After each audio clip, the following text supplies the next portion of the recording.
Hello friends, नमस्कार। स्वागत है आप सभी का एजुकेशन मंत्रा में। दोस्तों, इस वीडियो में हम बात करने वाले हैं विभिन्न भर्तियों से संबंधित लेटेस्ट अपडेट्स के बारे में। दोस्तों, देखा जाए तो 4000 पदों का जो रिक्त पदों का अधियाचन है लेखपाल भर्ती में मिल चुका है। तो ऐसे में देखा जाए तो जो पदों की संख्या है वो बढ़ सकती है। पेट 2021 के आधार पर जो पद हैं वो बढ़ाए जा सकते हैं और ये 12,000 से ऊपर भी हो सकते हैं। एक रिपोर्ट आपको दिखाते हैं। तो यहाँ पर दोस्तों देख सकते हैं लेखपालों के 4000 पदों पर जल्द शुरू होगी भर्ती। देखिए, राजस्व परिषद ने लेखपाल के खाली पदों पर भर्ती के लिए प्रस्ताव मांगा है।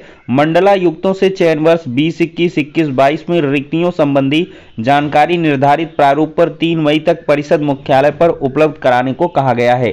करीब 4000 पद रिक्त बताए जा रहे हैं। इनमें से 417 पद प्रयागराज मंडल में ही हैं। राजस्व परिषद की आयुक्त और सचिव मनीषा त्रिघाटिया ने मंडलायुक्तों को भेजे गए पत्र में कहा है कि चयन वर्ष 17, 18, 19, 20 तक के रिक्त पदों पर भर्ती के लिए प्रस्ताव उत्तर प्रदेश अधीनस्थ सेवा चयन आयोग को भेजा जा चुका है। उत्तर प्रदेश सेवा नियमावली 2006 के मुताबिक यह पद मंडलीय संवर्ग का माना गया है, इसलिए मंडल स्तर पर लेखपाल के रिक्त पदों का ब्यौरा तैयार कराया जाए। उत्तर प्रदेश सरकारी विभाग खिलाड़ियों की समूह ग के पदों पर सीधी भर्ती नियमावली 2022 में आरक्षण संबंधी व्यवस्था दी गई है, इसलिए लेखपाल पद की कुल खाली पदों के आधार पर आरक्षण की गणना करते हुए परिषद को प्रस्ताव उपलब्ध कराया जाएगा। राजस्व परिषद लेखपाल के कुल 30,837 पद हैं।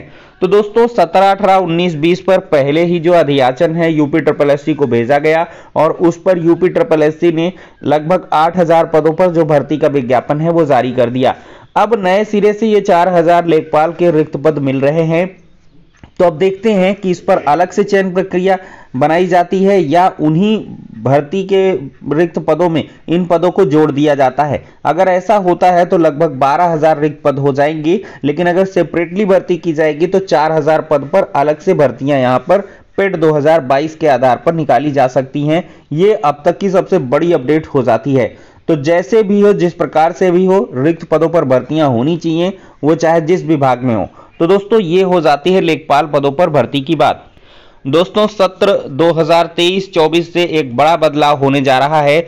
4 वर्षीय इंटीग्रेटेड कोर्स शुरू हो रहा है। इसमें बीएससी बीएड बीकॉम बीएड में दाखिले के लिए 31 मई तक भेजे जा सकते हैं ऑनलाइन आवेदन पत्र। तो राष्ट्रीय शिक्षा नीति एनईपी के तहत शैक्षणिक सत्र 23-24 में 4 वर्षीय इंटीग्रेटेड बीएड कोर्स की पढ़ाई होगी। राष्ट्रीय शिक्षा परिषद यानी कि एनसीटी ने केंद्र और राज्य सरकारों के बहुविषयक विश्वविद्यालयों और संस्थानों में BA BEd BSc BEd BCom BEd course pilot mode पर चलाने की अधिसूचना जारी कर दी है। एनसीटी ने कहा है कि बहुविषयक विश्वविद्यालयों और संस्थानों में पायलट मोड पर चलेंगे कोर्स। तो इसमें बहुत सारी जानकारी दी गई है और साथ ही साथ बताया गया है कि वर्ष 2030 से 4 वर्षीय बीएड प्रोग्राम से होगा शिक्षकों का चयन। देखा जाए तो एनईपी के तहत 2030 से स्कूलों में शिक्षकों का चयन 4 वर्षीय इंटीग्रेटेड बीएड प्रोग्राम के पर ही होगा।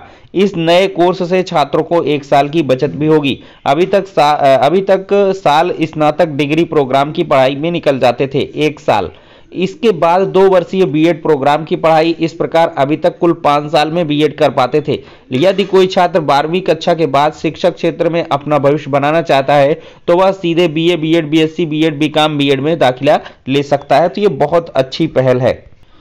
दोस्तों, पेपर लीक कांड में एक बड़ी कार्रवाई देखने के लिए मिल रही है। बलिया पेपर लीक कांड में प्रधानाचार्य पर रासुका के तहत कार्रवाई की गई है।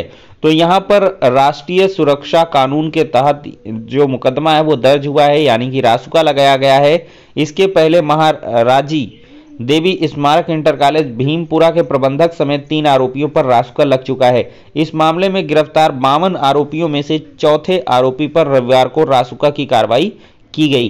तो इस प्रकार की जो बड़ी कार्रवाइयां हैं वो अब देखने के लिए मिल रही हैं। दोस्तों, एक बड़ी खुशखबरी है टीजीटी पीजीटी के लिए। उत्तर प्रदेश माध्यमिक शिक्षा सेवा चयन बोर्ड ने जारी किया आदेश।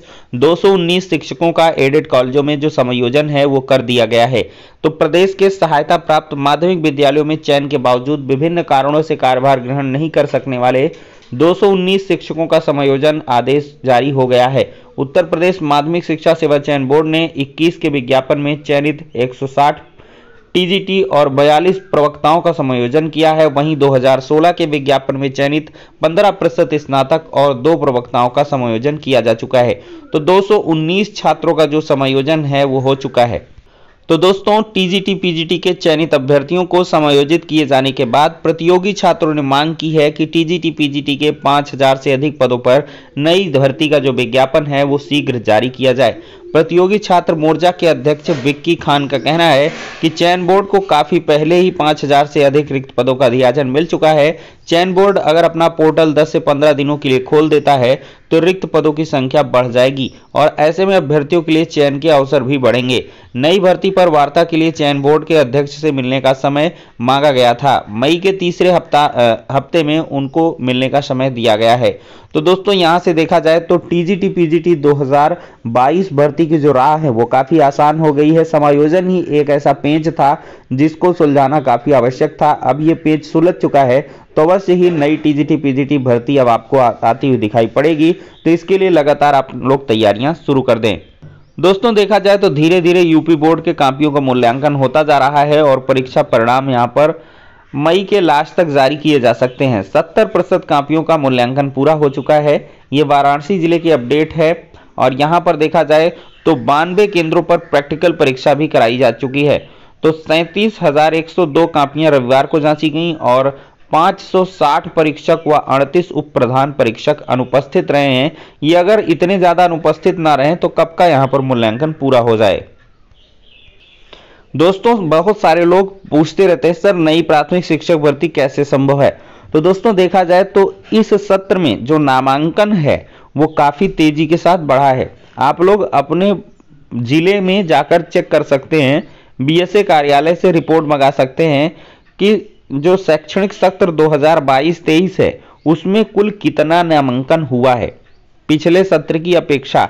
तो सीधे से जो मतलब बच्चे बढ़े हैं उनके रेशियो में जो पद के सृजन है वो होने चाहिए और इसके लिए आप सभी को कुछ दिन का इंतजार करना होगा। जिले वाइज मतलब आपका बीएसए कार्यालय है वहां से कांटेक्ट करें, बीएसए साहबान से रिक्वेस्ट करें और जो रिक्त पदों का आंकड़ा है मतलब बच्चों की नामांकन वृद्धि का आंकड़ा है उसको लें और इसके साथ सरकार पर दबाव बनाएं। अगर आप लोग एकजुटता के साथ दबाव बनाएंगे तो अवश्य जो रिक्त पदों के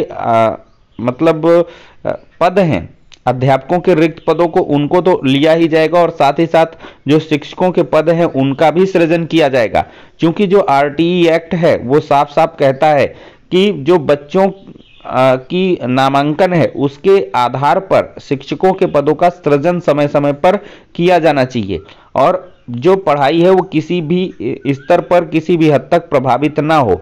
तो ऐसे में आरटीई के मानकों के आधार पर जो नई शिक्षक भर्ती है उसके प्रबल संयोग बनेंगे अगर रिक्त पदों के साथ ही साथ आंकड़े को और साथ ही साथ मैं बार बार ये कह दे रहा हूं कि जो नवसृजित पद हैं वो अगर ले आएंगे तो अवश्य ही भर्तियां आ जाएंगी।